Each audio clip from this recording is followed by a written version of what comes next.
Yo, kumusta mga kalpanalo? Shoutout po sa inyong lahat dyan. Sa video natin ngayon ay tatalakayin natin paano nga ba nagsimula ang industriyang pelikulang Pilipino.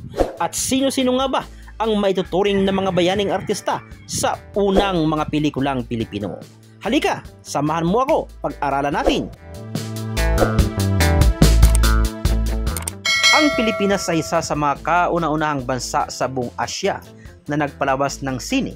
May mga naipalabas na mga short film tungkol sa buhay-buhay.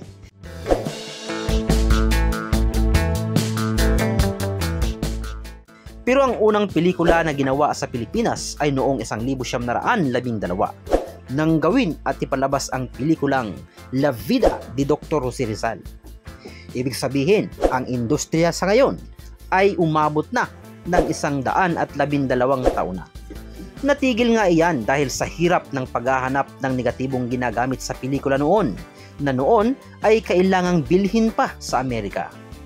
Muling binuhay ang industriya noong 1919 nang gawin ni Jose Nepomuceno ang pelikulang Dalagang Bukid, na ang bida nga ay sina Atang Dilarama at Marceliano Ilagan. Walang sound ang Dalagang Bukid, kaya sa tuwing ipapalabas iyan sa Empire Theater noon, kailangang kantahin ni Atang na nakatayo sa tabi ng screen ang awiting Nabasag ang Banga. At ang ibang eksena ay sinasabayan ng tugtog ng isang komparsa. Sumikat ang mga pelikulang Pilipino dahil mas naiintindihan iyon ng mga tao kaysa sa mga pelikulang Ingles na dumarating dito sa bansa noon. Kaya nagtuloy-tuloy na ang pelikula. Bago natin ituloy ang kwento mga kalpanalo, ay kung hindi ka pa nakapag-subscribe sa ating munting channel, ay sana huwag mong kalimutan na mag-subscribe ka sa ating munting channel. Maraming salamat. Ang industriya ng pelikula sa Pilipinas ay kinikilala noon bilang isa sa mga nangunguna sa buong Asya. Maraming Asyano nga ang nagulat ng hakutin ng pelikula ni Bert Avellana ang lahat halos ng award noong 1956. Iyong Anak Dalita. Pero bago yon ay napasok na rin ni Avellana ang Cannes Film Festival. Katunayan, ang kanyang pelikulang Kandilerong Pelak ang kauna-unahang pelikulang Pilipino na ipinalabas sa Cannes noong 1904. Isa rin si Bert Avellana sa kinikilalang national artist ng Pilipinas para sa pelikula. Alam mo ba ninyo na may mga artistang Pilipino na maituturing na bayani ng ating bansa? Noong panahon ng pananakop ng mga Hapones noong World War II, si Fernando Po Sr. na isang kilalang aktor ay lihim palang kasanib sa IOSA.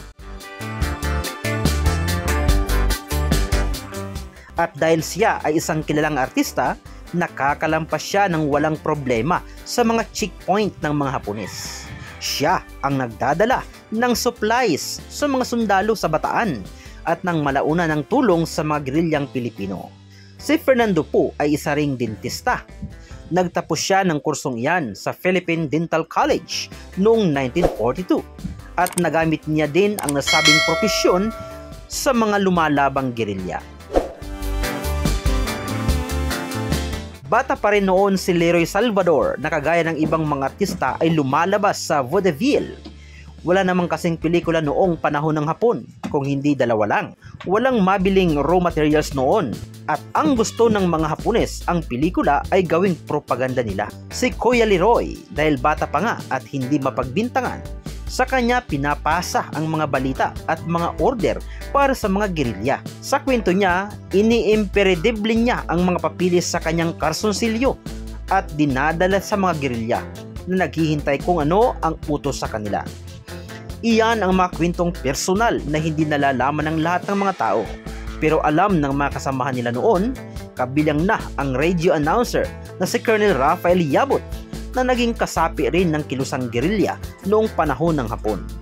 Nang matapos ang gyera, si Rafael Yabot ay nanatili sa Philippine Constabulary o PC. Samantalang si Fernando Po Sr. at si Leroy Salvador ay nagbalik na sa show business.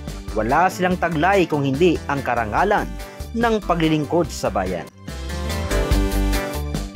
Maraming salamat kalpanalo. Sana ay napulutan mo ito ng kunting aral. Huwag kalimutang mag-subscribe sa munting channel natin. Hanggang sa muli. Mwah! Mwah! Mwah!